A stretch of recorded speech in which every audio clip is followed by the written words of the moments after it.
Holy.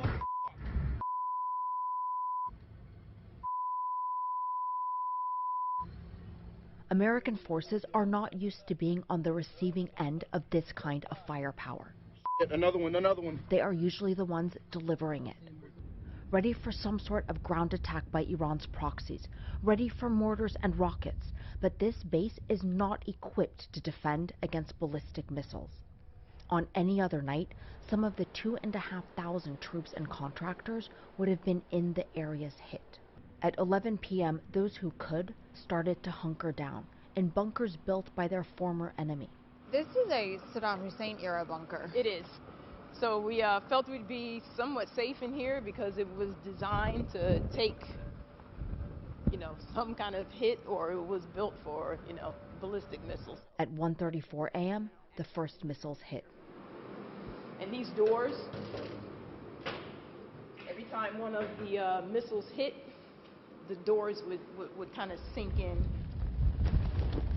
Dozens of troops were still out in the open, holding their positions to protect the base. There was still the threat of incoming rockets, mortars, and a ground assault. Pilots were still at their stations operating drones. Flames swallowed up the drone team's living quarters. Some 30 troops would have been sleeping here had they not been ready. Others rushed around the base as missiles came down, looking for anyone who may have been injured, checking on the base's defenses. Along the base perimeter, young soldiers on their first tour fought the instinct to flee and stayed, manning the guard towers. When one strike hit too close, they vaulted into the back of a truck and held their position there. It was a night unlike any here had experienced, hunkered down for about 2 hours, unable to fight back. Some crammed into bunkers that weren't built to withstand missiles like these. These kinds of small bunkers exist throughout the base, but they're meant to protect against rockets and mortars. The ballistic missiles that were fired are about 3,000 times more powerful than that. The blast from this one knocked over a 4-ton T-wall, but if that hadn't happened, those who were sheltering here probably would not have survived. Come daybreak, fear of finding out who was killed or wounded was eclipsed by the joyous shock that no one was.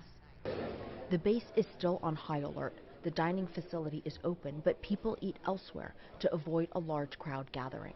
We got a little bit of notification. The military says they are ready for what may come next. Iran's proxies on the ground continue to vow revenge. Even for those who have seen war before, this was unlike any other battlefield experience. The overwhelming feeling of helplessness that comes with being under ballistic missile attack, to be at the mercy of the enemy, one that could strike again, even if it's not like this. Arwa Damon, CNN, Al Asad Air Base, Iraq.